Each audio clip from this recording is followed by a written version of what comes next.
Chers frères et sœurs en Christ, amis et connaissances bien-aimés dans le Seigneur, que la grâce, la paix, l'amour de notre Seigneur Jésus-Christ vous soit immensement renouvelé en ce jour.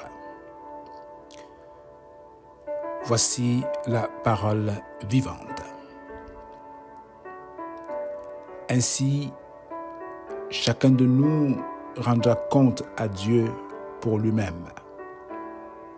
Romains 14, verset 12. Ainsi, chacun de nous rendra compte à Dieu pour lui-même.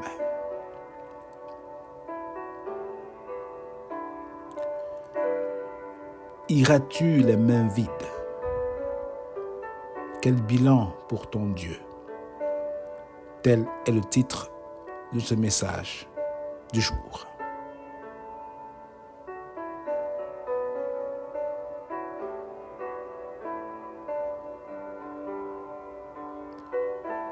Iras-tu les mains vides?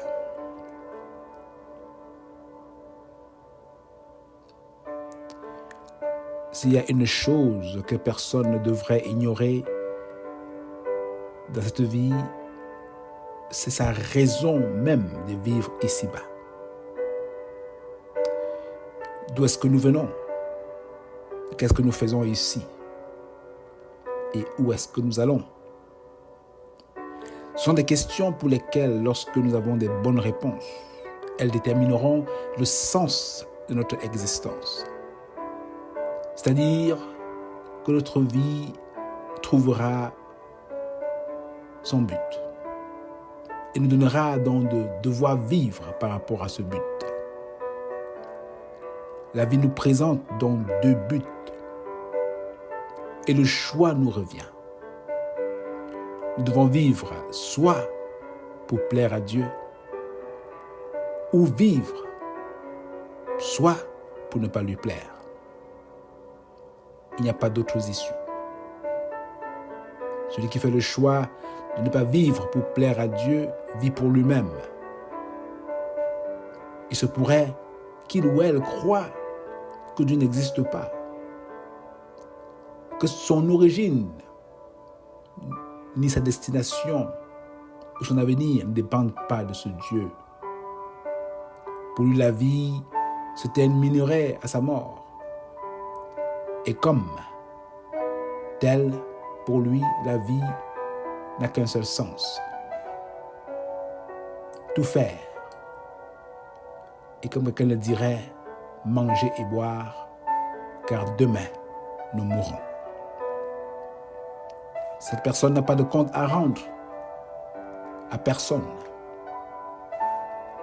ni moins à Dieu, puisque pour elle, Dieu n'existe pas. Cependant, celui qui fait le choix, celui de vivre pour lui-même, peut aisément dire qu'en quittant de ce monde,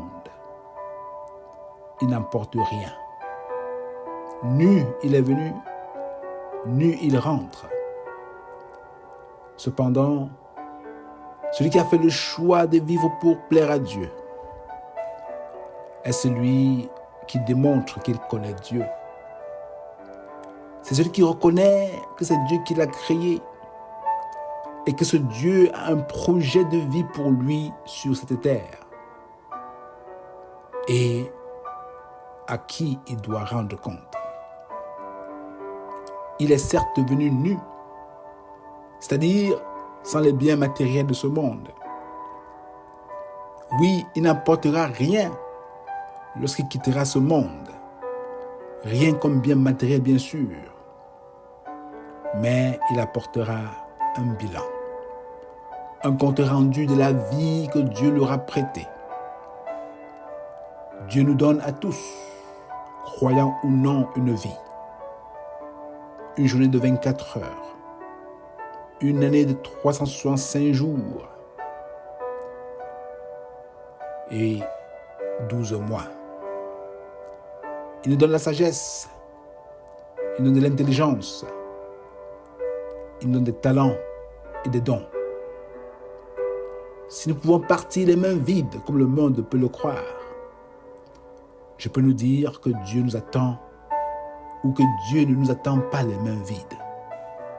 Car il nous redemandera à chacun ce que nous avons fait avec son temps, ce que nous avons fait avec sa sagesse, ce que nous avons fait avec nos talents.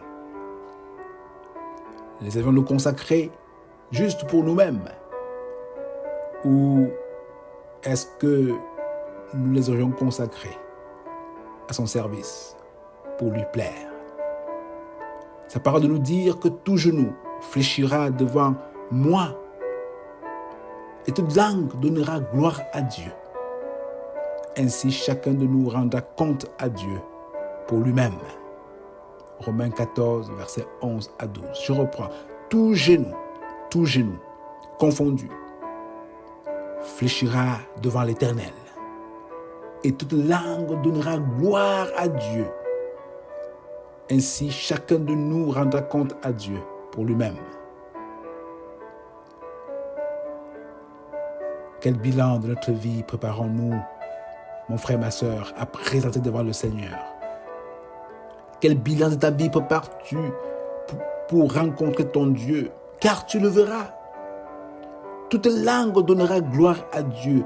Toute langue. Chacun rendra compte à Dieu pour lui-même. La mort est une chose certaine. Nous ne l'ignorons pas. Elle pourra nous prendre à n'importe quel âge. Une chose aussi est certaine, et peut-être que nous ne le savions pas, c'est que nous verrons tous Dieu face à face le jour du jugement. C'est inévitable, mon frère, ma sœur. Nous le verrons face à face, car la Bible nous dit, en 1 Pierre 4, verset 5, « Ils rendront compte à celui qui est prêt à juger les vivants et les morts. » Nous rendrons compte. Ça, c'est aussi une réalité. Et c'est le cas, mon frère, ma sœur. C'est le cas que nous devons rendre compte à Dieu. Alors il va falloir que de notre vivant, que chacun prépare son bilan. Quel bilan prépares-tu? Vivras-tu dans l'ignorance que Dieu n'existe plus ou n'existe pas? Non. Personne n'échappera.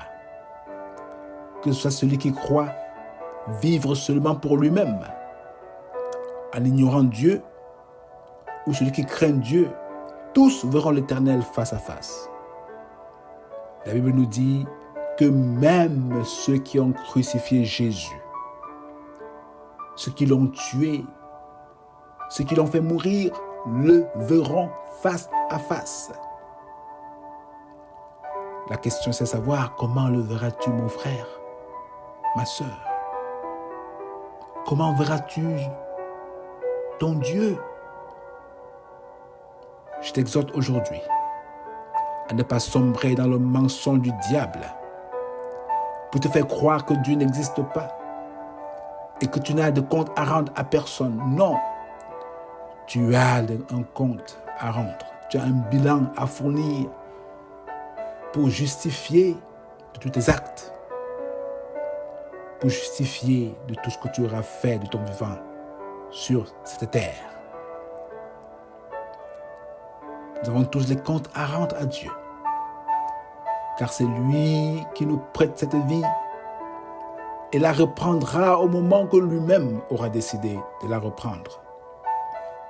Il nous la prête pour une raison, et quelle que soit la raison, le but de cette raison est que nous vivions pour lui plaire,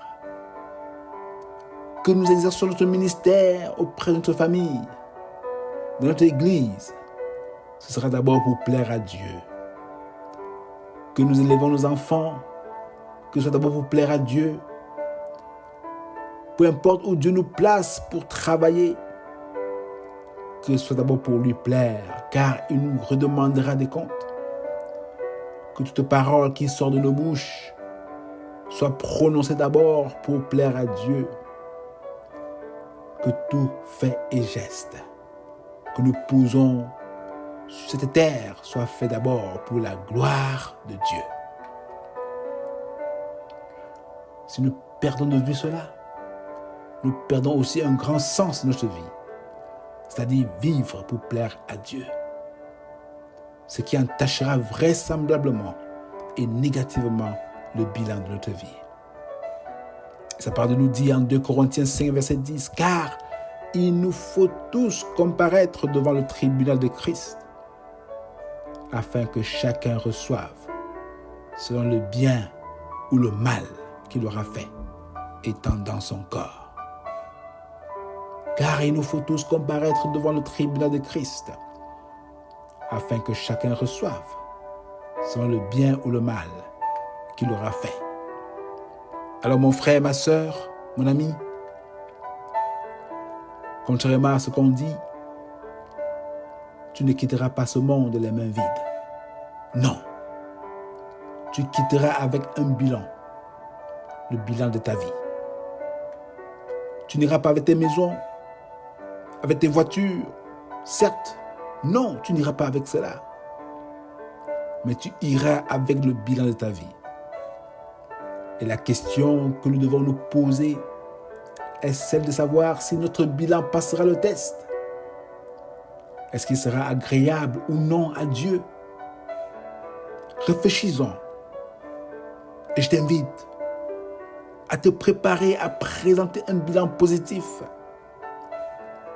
Et cette préparation commence aujourd'hui par ton engagement à connaître Christ et à vivre pour lui, à l'aimer et à l'accepter comme ton seul maître et sauveur.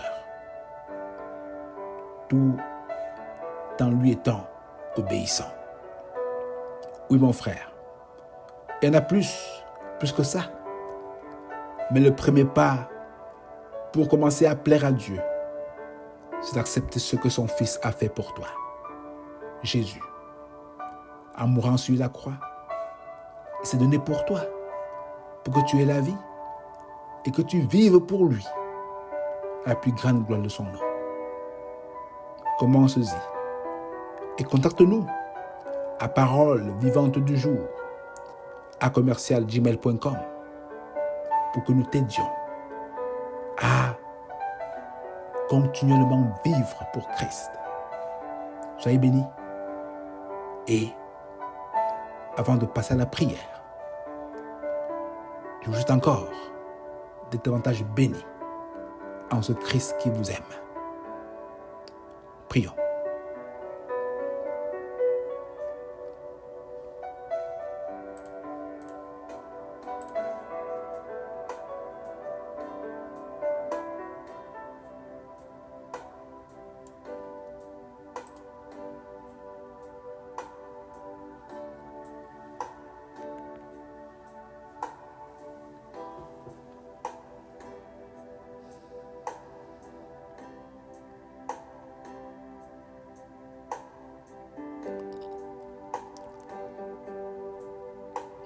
Seigneur, tu nous as créés pour toi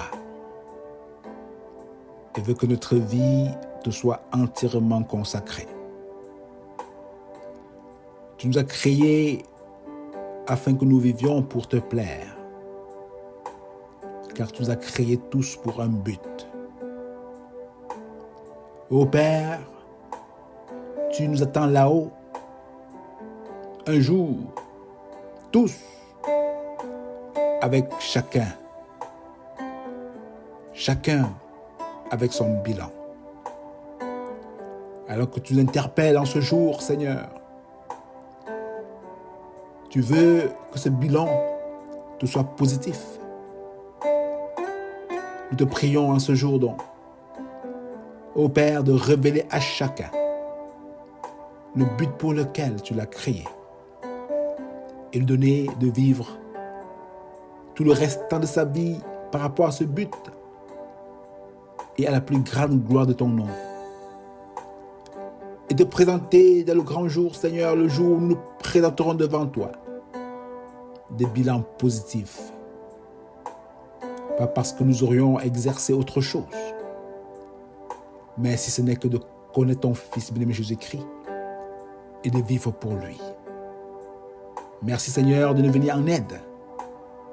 Merci de nous donner rebrousser chemin vers toi. Nous qui sommes égarés. Ô Père, fais cette grâce. Fais cette grâce à mon frère, à ma sœur, à mon ami qui m'écoute en ce jour et avec qui nous prions. Merci de le faire au nom de Jésus. Amen.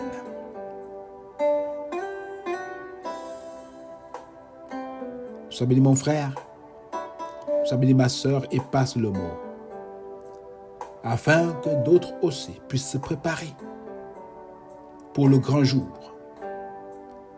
Oui, fais-le pour sauver une âme.